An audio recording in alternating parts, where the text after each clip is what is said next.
कारा कविता उत्कलमणि पंडित गोपबंधु दास जहाँ को आम कहूँ श्रद्धारे दासे आपणे जहाँ सृष्टि छुरीअना सत्यवादी वन विद्यालय ओडिशार शिक्षा क्षेत्र में एक अग्रणी भूमिका ग्रहण करिथिला। जड़े स्वाभिमानी सच्चा स्वाधीनता संग्रामी जड़े राजनीतिज्ञ समाज संस्कारक जड़े जो कह जाए एक व्यक्ति किंतु अनेक व्यक्तित्वर से अधिकारी थिले। महात्मा गांधी असहयोग आंदोलन समय से महात्मा गांधी सहयोग देइथिले एवं बार बार कारावरण करथिले। देशमातृकार मुक्ति पाई ये महान देशभक्त निज जीवन को तिल तिल कर दग्ध करथिले। एई भली से जेतेबेले हजारीबाग जेल रे बंदी थिले असहयोग आंदोलन समय से समय रचित अनेक गुड़िए कविता तन्मध्यरु कारा कविता गोटे जो कारा कवितार से अनेक कविता लिखिछन्ति एवं तन्मध्यरु गोटे होची पितृपक्ष तर्पण। आमे यार प्रथम भाग निश्चित भाव में आलोचना कर सारी और पिलामानकर अनुरोध क्रमे यार द्वितीय भाग को आज आलोचना करबा। पितृपक्ष तर्पण जो कवितार से पितृपक्ष मान को आह्वान करुछन्ति तिल तंडुल तांको समर्पण करी से तांको आवाहन संगीत माध्यम स्वागत करुछन्ति एवं इतिमध्यरे तांकर मने पड़ी जाउछि जे जेल रे बंदी थिबा कारागार रे बंदी थिबा एक बंदीर तिल तंडुल जल तर्पण को यही पितृपुरुष ग्रहण करेंगे तो तांकर मने पड़ी मु सतरे कौन अपराधी। निश्चित भाव में कारावास जीवन यापन करुवा देशमातृकार मुक्ति पाई ये महान स्वाधीनता संग्रामी तांक मन जो भावांतर सृष्टि होती पितृपक्ष को से जनाऊँच ए संपर्क में एवं यह माध्यम स्वाधीनता संपर्क में अनेक कथा मन पड़ जाए जहाँकि कवितार लिखा जा कहुच्छी मुकी एका शत शत भारत संतान भोगी अकातरे कारा अपमान अथच अनेक ये भारतर जो महान सन्थ महान देशप्रेमी माने सी मध्य कारावरण करिसेंति मु एका नुहे। तेणु ये कारागार मध्य मु पितृपुरुष को आवाहन करुच्ची पितृपुरुष को डाकुची तिल तंडुल तर्पण प्रदान करुच्ची यह से कहते यह एक दीर्घ कविता। तेणु यह निश्चित भाव में आम आलोचना करवा। कहुई परवर्ती पदरे भोगंती अद्यापि केते दारुण जातना तेजी जीवनर सुख संभोग बासना जो समय कथा से कहते निश्चित भाव में यह स्वाधीनता संग्राम समय कथा। गोपबंधु समेत अनेक देशप्रेमी माने कारावरण कर जो मैंने जीवनर समस्त सुख को त्याग कर से कहते शोणित पिपासु घोर पाशव सभ्यता नासिबा को प्रचार जे अहिंसा बारता से अहिंसा मंत्र दीक्षित से कही नथिले कि अहिंसा अस्त्र जेहू बलियान एरण प्रांगणे तार एका स्थान। निश्चित भाव में जे शोणित पिपासु जे रक्त पिपासु ये जो पाशव सभ्यता जो पाशविक सभ्यता पशुपरी जो मैंने आचरण करते विशेषकर विदेशी इंग्रेज मान प्रति ये इंगित एवं से कहते नासिबा को प्रचार जे अहिंसा भारत अहिंसार सत्य धर्म न्याय अहिंसा यह किभली भाव में पराहत करने से चेष्टा करुँच। आहरी परवर्ती पदरे कहुई जिंघासा विषाक्त नरे शांति सुधा पथ देखाइबा जीवनर जार मुख्य व्रत जहाँ जीवनर मुख्य व्रत होची शांति एवं सुधार पथ अमृतमय पथ को प्रदर्शन करने समदम सत्य शुद्ध त्यागपुत प्राण मानव गौरव गांधी भारत संतान महात्मा गांधी को से त्यागमय पुरुष पुत जो कहुच्छी पवित्र मनीष भाव में अभिहित करिसेंति जहाँकर जीवन होची सत्यतार परिपूर्ण अहिंसार परिपूर्ण एवं आहरी कहिसेंति दीर्घ काल लगी एबे बंदी कारागारे कहा दोष एथि कह उचित विचारे से दीर्घ काल धरी कारागार में बंदी अच्छा ये महात्मा जे मोहनदास करमचंद गांधी एथिपाई कुह किए दोषी ये विचार करिवार बेल आसी से पितृपुरुष मान को आवाहन करी कहते। आहरी कहुई राजभक्ति भारतर चिरशास्त्र विधि नृपति भारत नेत्रे देव प्रतिनिधि। तेणु भारतीय मानकर नेत्र में जो मैंने होती प्रतिनिधि बा जो मैंने होती शासक से माने देवता तुल्य भारतीय माने मन करती। तेणु राजभक्ति हूँ भारतर देव प्रतिनिधि से भारतीय माने भक्ति करती किंतु यही शास्त्र विधि अनुसार ये जो पाशविक अत्याचार ये जो पाशव आचार कर जो इंग्रेज माने ताकू किभली भाव में सही नेबे ये कौन राजभक्तिर नमूना यह कहते तुटिछि भारते जेबे आज विश्वास कोटि कोटि प्राणी दीर्घ निराशा निश्वास किंतु भारतीय मनरू राजभक्ति प्रति जो भक्ति रहा कथा ताहा तुटी जाइछि एवं कोटि कोटि प्राणरे दीर्घश्वास जो कहुच्छी आज अशांति आउ विद्रोह घनघटा युद्ध एवं अभुक्त मनीषर जो आर्तनाद से निश्चित भाव में राजभक्ति बलि पड़ जाऊँगी से कहते कहार ये अपराध कहार ये अपराध के हेतु भांगी के शासनर सनातन सेतु ये सनातन विश्व सनातन हिंदू धर्म यार सेतु यार मूलदुआ को किए चहलई देछि किए भांगी देछि किए अपराधी से बार बार ये प्रश्न मध्य पचारिछंती एही पदरे आहुरी मध्य से कहउछंती जे अमात्य संस्था नीति अनिष्ठर मूल जार प्रभाव प्रजा व्यथित व्याकुल जे जो अमात्य माने यार मूल कारण एवं जो मान जो प्रजा माने मध्य प्रभावित होउछंती व्यथित होउछंती एवं अन्याय अत्याचार सहुछंती से व्याकुल होउछंती व्यथित होउछंती कहा जायछि रक्त मांस देह धरी आउ केते दिन भारते रहिब नर सेनीति अधीन तेणु भारत वर्ष में रक्त मांस देह धरी केउ नर एत दिन धरी अत्याचार निपीड़ित होथिबो अत्याचार वंचित लांछित शोषित एवं पीड़ित होथिबो बोली से मध्यम प्रश्न पचारिछंती जे विधाने सर्वे सर्वा राजप्रेष्यगण प्रजाकुल सहेज ही नित्य निष्पेषण जो कहा जाउछि जो विधान रे प्रजाकुल माने नित्य पेशी हो जाउछंती एवं से माने निर्यातना भोगुछंती एथिपाई तांका आखिर धार धार लुह झरुची से व्यथित होइछंती पितृपुरुष जो कहा जाउछि पितृपक्ष तर्पण रे सुंदर भाव तांकर मनर व्यथा को से एथिरे निश्चित भाव स्थानित करिछंती एही कारा कविता माध्यम रे आहुरी मध्य कहा जाइछि शासन बोइले जहि केवल प्रहार पालनर अर्थ प्रजा बुझे कर भार अथच पालन करिवार अर्थ केवल प्रजा मान ऊपर कर भार बा टैक्स लदी दि जाए एवं शासन कहले केवल प्रहार करवा अन्य को मारिबा यही अर्थ यदि बुझा जाए ताहा यह कौन जनमंगल राज्यर कारण यह कौन एक जनमंगल प्रजाहितैषी शासकर लक्षण कि यह से प्रश्न मध्य पचारुछंती जोठी संपद सठता जही पाए संवर्धना दरिद्र निरीह प्रजा भोगे निर्यातना जोटी सठता जोटी छलना जोटी बर्बरचित कर्तव्य संवर्धना पाउछि आउ जोटी दरिद्र एवं निरीह प्रजा निर्यातना भोगुछि ये हूँ से भारतवर्ष जे अन्याय अत्याचार प्रजा माने निपीड़ित होती अथच जे सठ जे ठक जे प्रवंचक से पुरस्कार पाउछि संवर्धना पाउछि तेणु यह निश्चित घोर विडंबनार विषय तांका मनरे घोर उद्वेग सृष्टि होइछि कवि এই গোপবন্ধুଙ୍କ মনরে মানব কর্তব্য জ্ঞান থিব যার লেশ অনুভবে অন্তরে যে মো জাতি মো দেশ যাহা অন্তরে ଏହା ଥିବ ମୋ ଜାତି ମୋ ଦେଶ ମୋ ଭାଷା ମୋ ମାଟି ମୋ ଆକାଶ ଏଇଭଳି ଭାବରେ ଯେ ଦେଶ ମାତୃକାକୁ ଭଲ ପାଉଥିବ ମାଟିକୁ ଭଲ ପାଉଥିବ ସେ ନିଶ୍ଚିତ ଭାବରେ ବ୍ୟଥିତ ହେବ କାରଣ ଏ ଅନୁଭବ ତା ହୃଦୟରେ ନିରନ୍ତର ବ୍ୟାପୁଥିବ ଯେ ମାନବ କର୍ତ୍ତବ୍ୟ ଜ୍ଞାନ ଯାହାର ଥିବ ନିଶ୍ଚିତ ଭାବରେ କୁହାଯାଇଛି ମାନବ କର୍ତ୍ତବ୍ୟ ଜ୍ଞାନ ଥିବ ଯାହାର ଲେଶ टिके मात्र मानविक गुण जहाँ देहरे थी से निश्चित भाव में उपलब्धि करिपारिबो यह कहउछंती गोपबंधु अहिंसार शांति पथे एथि प्रतिवाद करे जेबे सेही तार किबा अपराध जे अहिंसा मार्ग रे एहीपरि अन्याय अत्याचार प्रतिरोध करे एवं ताकू निर्यातना दे बंदी कर दिया जाए किंतु कौन कौन तार अपराध अंततः पितृपुरुष मानक मध्य कथा छल कविता छल ए प्रश्न पचारिछंती पंडित दासे आपण यह मध्य कहा जाइछि एही अपराधे गांधी एबे कारागारे एही अपराधे दंड घटिछि मोठारे एका कथा दुहिंक ऊपर जो घटी कह जाउछि जो मोहनदास करमचंद गांधी जहाँ को आम कहूँ बापू जी देशर महात्मा तांको मध्य कारागार में निक्षेप करा जाइछि जे अहिंसा बल बलियान होती अहिंसा जी अन्य मानकर अन्याय को अत्याचार को प्रतिवाद करुछंती ठीक मोठारे मध्य से घटना घटी मते जेल रे बंदी करा जाइछि असहयोग आंदोलन समय यह कहउछंती पंडित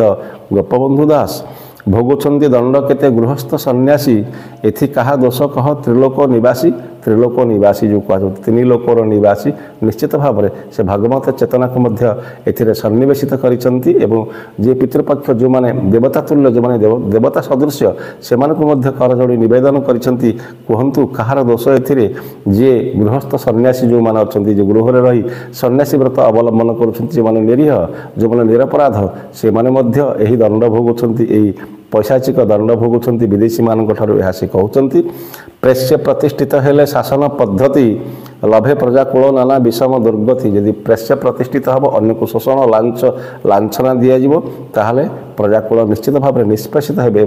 विषम दुर्गतिर सम्मुखीन हे यदि शासक कूल अपराध मनस्क हम ताहले प्रजा मानकर अवस्था कहले न सरे यह कहुई प्रजा साधारण मत जेबे उपेक्षित अशांति अनल हुए हृदय संचित यही प्रजा मानकर साधारण मत ताकू जदि आम उपेक्षा करवा जनसाधारण मतामत को आम जदि सम्मान नदबा ताहले निश्चित भाव में अशांति रूपक दाबानल अनल निश्चित निया जलिब यह से कहते दमन पवन थरे जलिले पावक माने नहीं बेड़ी शुणी कृपाण सहायक जी यही प्रकार निया जो कह विद्रोहर निया अशांतिर निया अहिंसार निया जिते बड़े जली उठिब दमन पवन जो कहुच्छी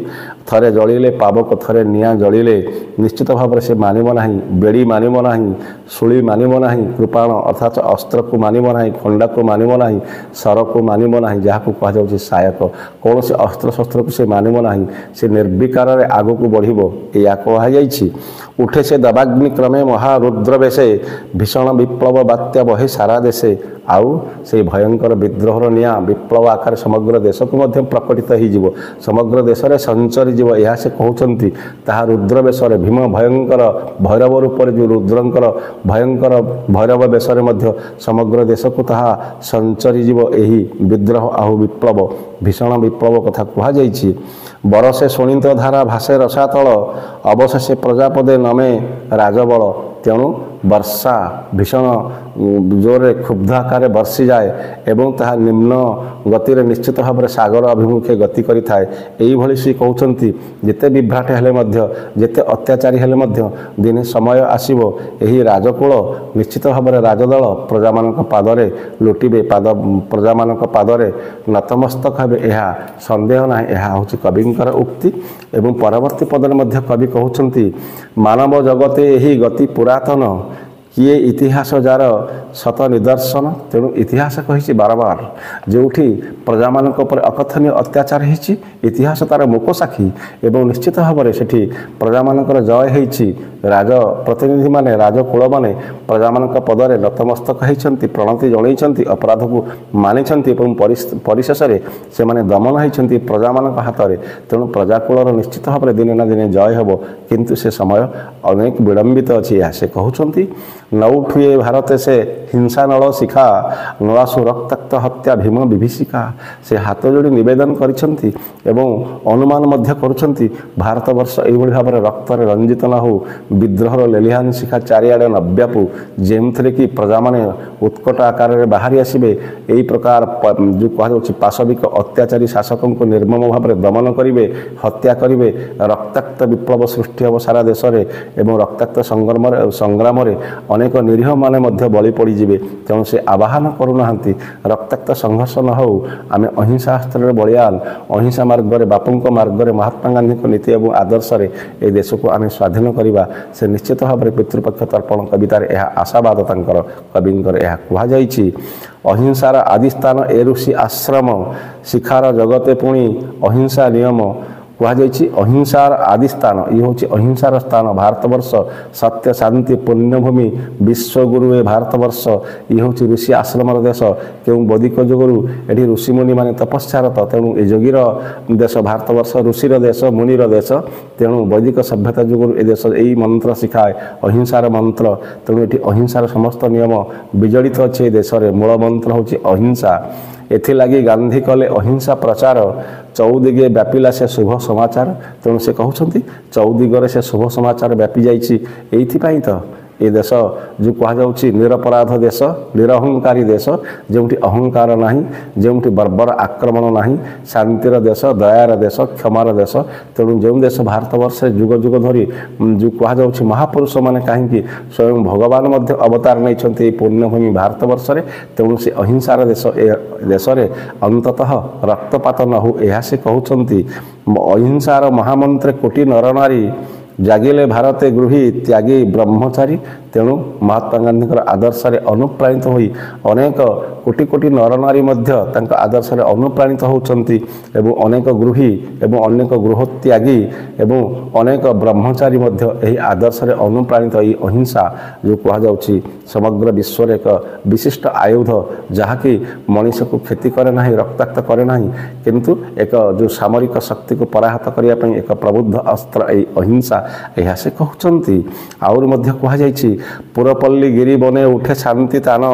ନବ ଆଶା ନବଶ୍ଚାହେ ଜାଗେ କୋଟି ପ୍ରାଣ। ସାମଗ୍ରିକ ଭାବରେ ପୁରପଲ୍ଲୀରେ ଏହି ଶାନ୍ତିର ଗାନ ନିଶ୍ଚିତ ଭାବରେ ମହାତ୍ମା ଗାନ୍ଧୀଙ୍କର ଅହିଂସା ନୀତି, ସତ୍ୟାଗ୍ରହ ନୀତି ସାମଗ୍ରିକ ଭାବରେ ଭାରତବର୍ଷରେ ସମସ୍ତଙ୍କ ଦ୍ୱାରା ଜନାଦୃତ ହୋଇଛି। ଏହା ସେ କହୁଛନ୍ତି କୋଟି କୋଟି ପ୍ରାଣରେ ଆଶା ସଞ୍ଚାର କରିଛି ଏବଂ କହୁଛନ୍ତି ଅହିଂସା ବ୍ରହ୍ମାସ୍ତ୍ରେ ଯିବ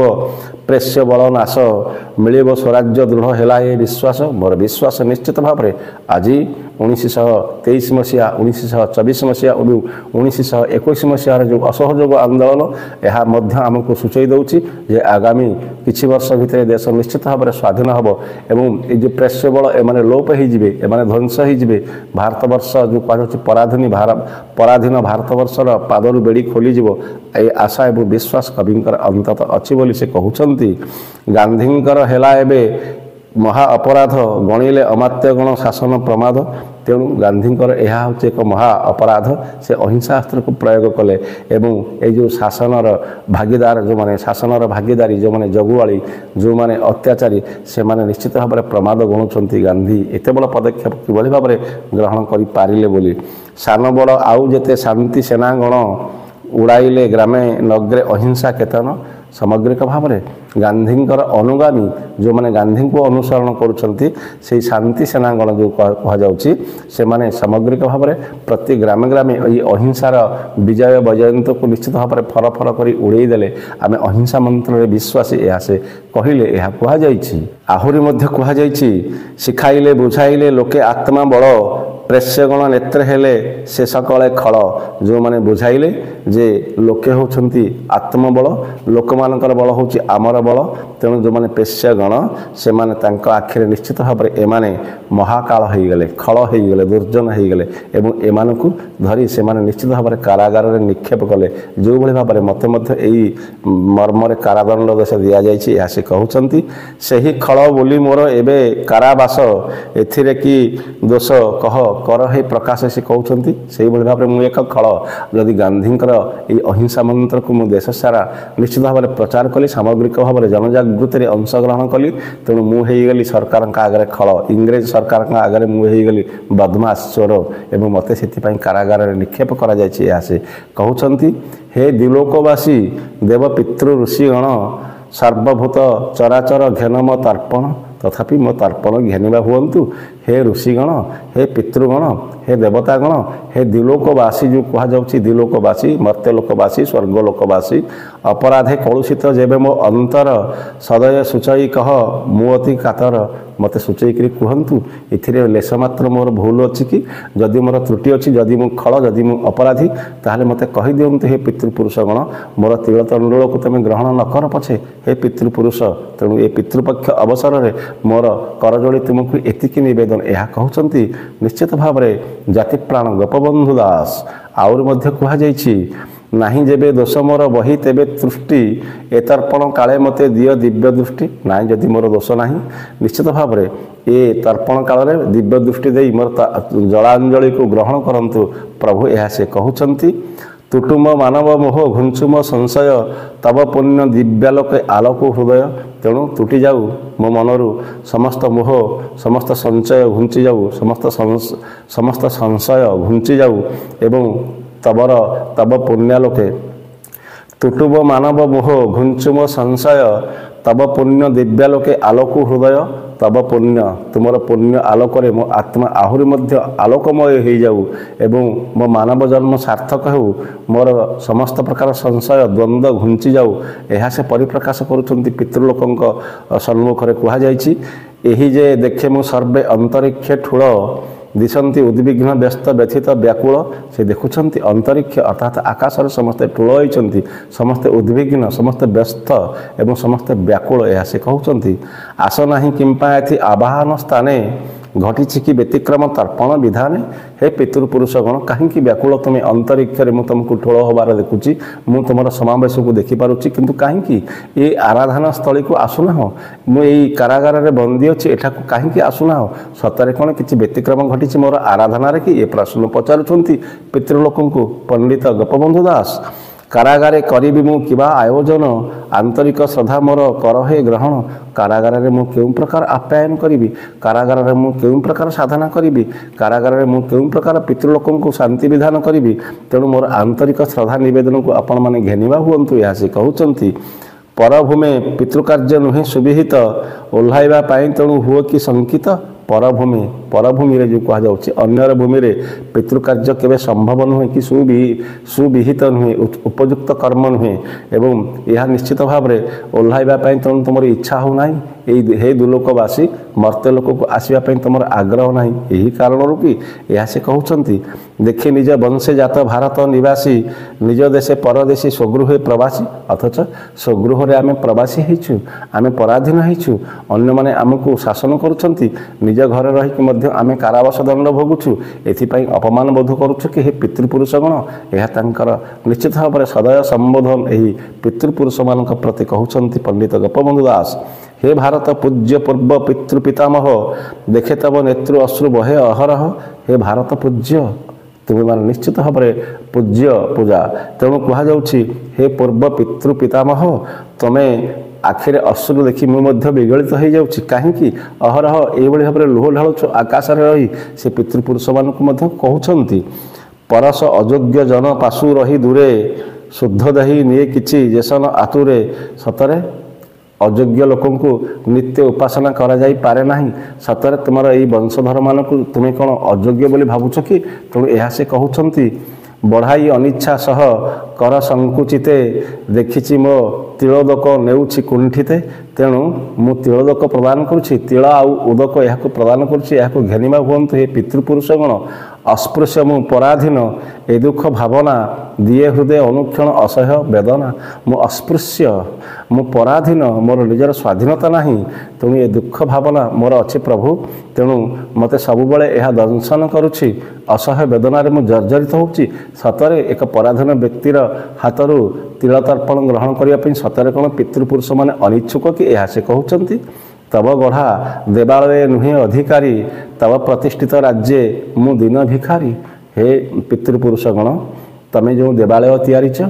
तमें जो पुण्य आलय तैयारीच देवभूमि भारतवर्ष पुण्यभूमि भारतवर्ष मंदिरर भूमि भारतवर्ष से मंदिर को जीवार अधिकार मोर नाही हे पितृपुरुषगण तेणु तुम्हें जो राज्य को प्रतिष्ठा करिछ से राज्य रे मु दिन भिखारीटिए मो पाखरे तुमको दवापाई तिल तर्पण व्यतीत अन्य किछि नाही हे पितृपुरुष माने यह से कहउछंती अत्यंत अनुनय कंठरे तब मर तनु जही मिशिछि माटीरे पड़ी अछि अस्थि तब जेउ नदी तीरे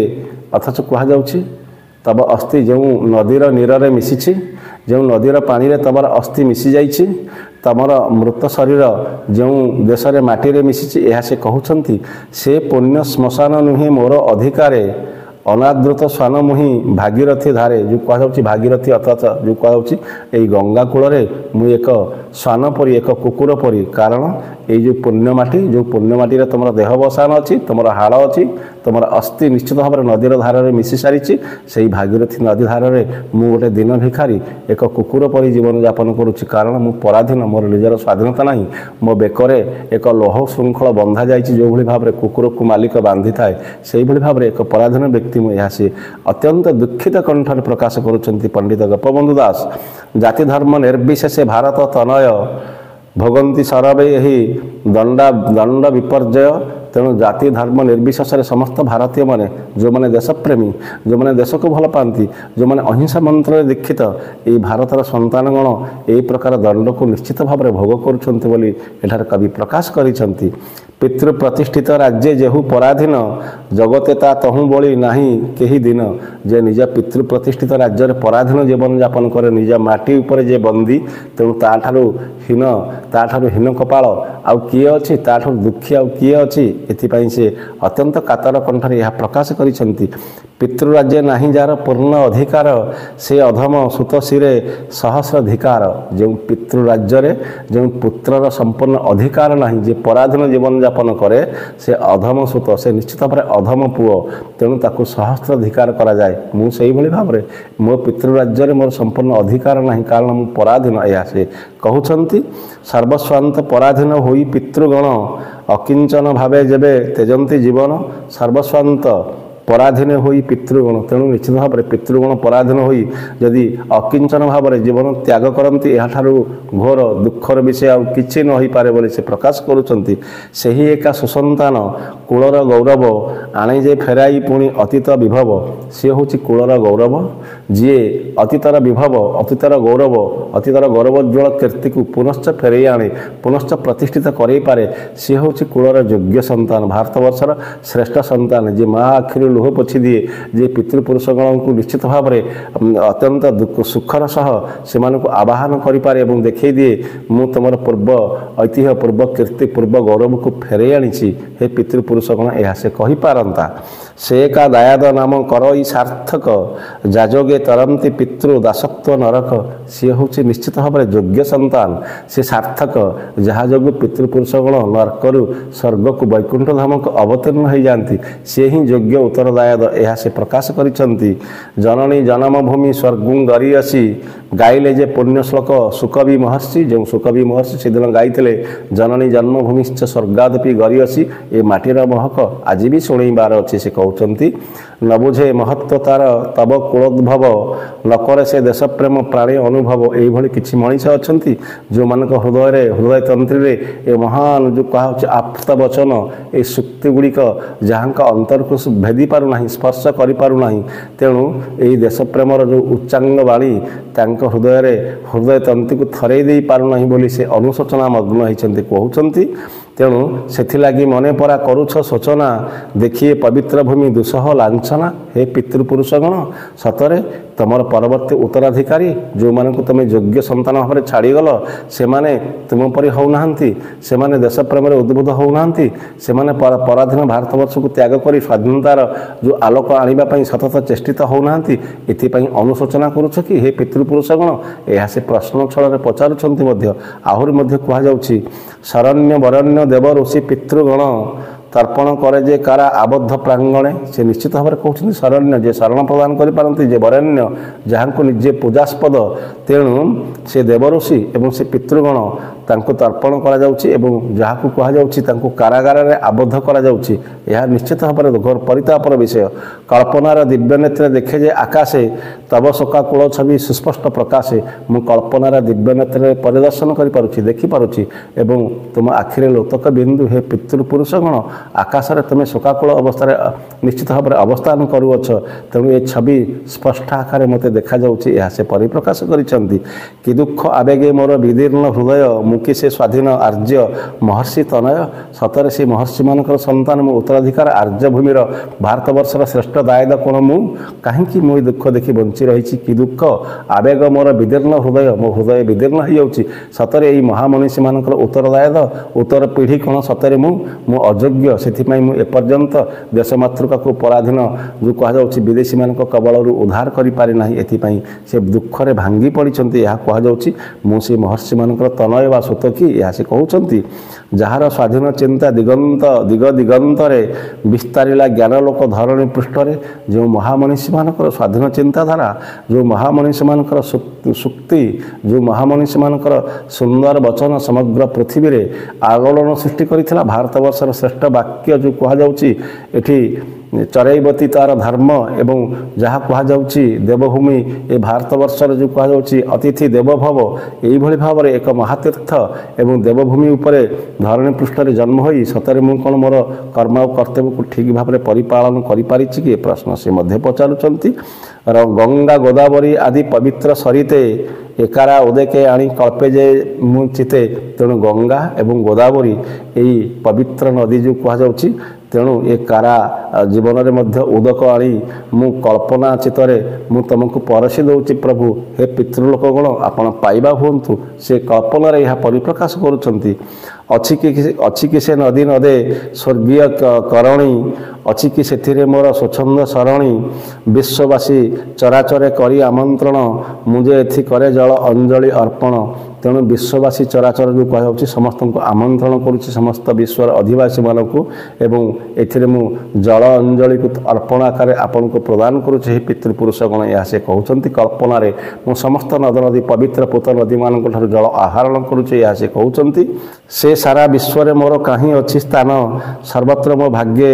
ଘୋର ପୀଡ଼ା ଅପମାନ। ତେଣୁ ଏ ବିଶ୍ୱରେ ମୋର ସ୍ଥାନ କାହିଁ, କିନ୍ତୁ ସାମଗ୍ରିକ ଭାବରେ ଏ ବିଶ୍ୱରେ ମୋର ସ୍ଥାନ ହେଉଛି ଅପମାନ ଆଉ ଲାଞ୍ଛନା, ପୀଡ଼ା। ତେଣୁ ସବୁଠି ମୁଁ କେବଳ ତିରସ୍କାର ପାଇଛି, ସବୁଠି ମୁଁ କେବଳ ଅପମାନିତ ହୋଇଛି, ଏହା ସେ ପ୍ରକାଶ କରିଛନ୍ତି। ଆହୁରି ମଧ୍ୟ କହୁଛନ୍ତି, ଏ ଦାରୁଣ ଚିନ୍ତା ରାଶି ଦିଏ ଯେ ଯନ୍ତ୍ରଣା, ତାହା କିଏ ସ୍ୱର୍ଗବାସୀ ତୁମକୁ ଅଜଣା। ତେଣୁ ଏ ଦୁଃଖ, ଏ ଦାରୁଣ ଦୁଃଖ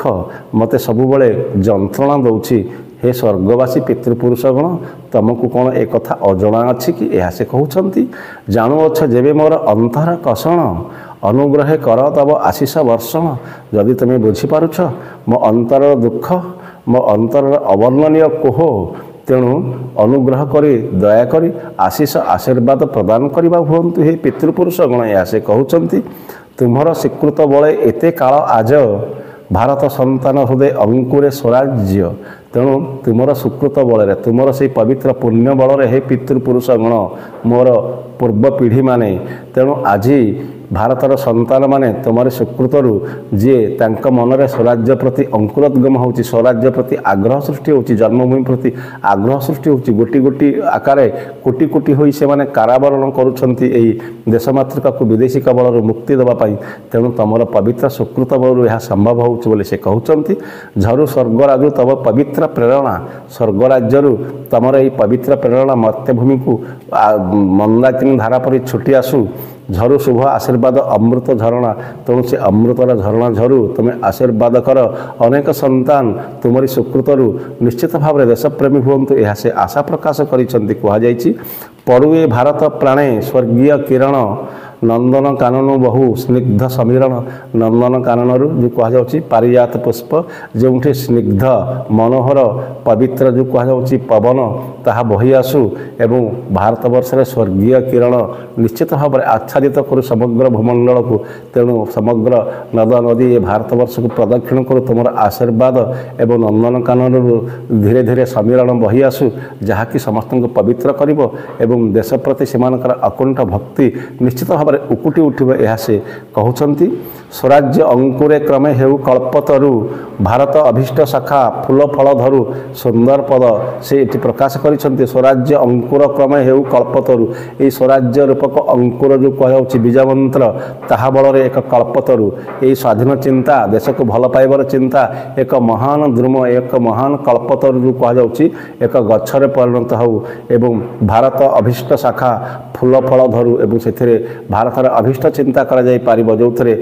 ଯାହାର ଶାଖାରେ ଶାଖାରେ ଫୁଲ ଫଳ ପତ୍ର ନିଶ୍ଚିତ ଭାବରେ ସାମଗ୍ରିକ ଭାବରେ ସେ ବୃକ୍ଷରେ ଆଚ୍ଛାଦିତ ହେବ। ଏଇଭଳି ଭାବରେ ଦେଶପ୍ରେମର ଅଙ୍କୁର ସତେ ଫୁଟି ଉଠିବ ଏବଂ ଗଜା ହେବ ଏକ କଳ୍ପତରୁ ସଦୃଶ୍ୟ। ଏ ପ୍ରୀତି, ଏ ପ୍ରେମ, ଏ ସ୍ନେହ, ଏ ଭଲ ପାଇବାର ମୋହନ ମନ୍ତ୍ର ସତରେ ସୃଷ୍ଟି ହେବ, ସେ ଆଶା ପ୍ରକାଶ କରିଛନ୍ତି। ଭାରତ ପ୍ରଭାବେ ହେଉ ସାର୍ଥ ଋଷିବାଣୀ, ମଧୁମୟ ଭାବେ ମତ୍ତ ହେଉ ବିଶ୍ୱପ୍ରାଣୀ। ତେଣୁ ମଧୁମୟ ଭାବନାରେ ସାମଗ୍ରିକ ଭାବରେ ବିଶ୍ୱ ପ୍ରାଣୀମାନେ ସାର୍ଥକତା ଲାଭ କରନ୍ତୁ ଏବଂ ଭାରତର ପ୍ରଭାବରେ, ତେଣୁ ଋଷିମାନଙ୍କର ଯେଉଁ ଆପ୍ତ ବଚନ, ଯେଉଁ ଋଷିମାନଙ୍କର ଆର୍ଷ ବଚନ, ତାହା ନିଶ୍ଚିତ ଭାବରେ ସଫଳ ହେଉ, ସମଗ୍ର ବିଶ୍ୱକୁ ତାହା ପ୍ରକାଶିତ ହେଉ ଏବଂ ଭାରତୀୟମାନେ ଯେ ଶ୍ରେଷ୍ଠ ଏବଂ ଆମେ ଯେ ଆମ ପିତୃପୁରୁଷମାନଙ୍କର ଯୋଗ୍ୟ ଉତ୍ତରଦାୟକ, ଏହା ସମସ୍ତ ବିଶ୍ୱବାସୀ ଜାଣିବା ଉଚିତ, ଏହା ସେ କହୁଛନ୍ତି। ସର୍ବସିନ୍ଧୁ ସ୍ରୋତେ ଯକ୍ଷରୁ ମଧୁମୟ ନୀର, ବହୁ ମଧୁମୟ ଗନ୍ଧ ଶୀତଳ ସମୀର। ସତରେ କେତେ ଆଶାବାଦୀ କବି, ଏଠି ଋଷିପ୍ରାଣ କବି ଯେଉଁ ଆମେ କହୁଛେ ନିଶ୍ଚିତ ଭାବରେ ପଣ୍ଡିତ ଗୋପବନ୍ଧୁ ଦାସ, ସେ କହୁଛନ୍ତି ସର୍ବସିନ୍ଧୁ ସ୍ରୋତେ, ସବୁ ସିନ୍ଧୁ ଯେଉଁ କୁହାଯାଉଛି ସମସ୍ତ ସମୁଦ୍ରର ମଧୁମୟ ହଉ ନୀର, ସମଗ୍ର ଏଇ ଯେଉଁ କୁହାଯାଉଛି ସାଗର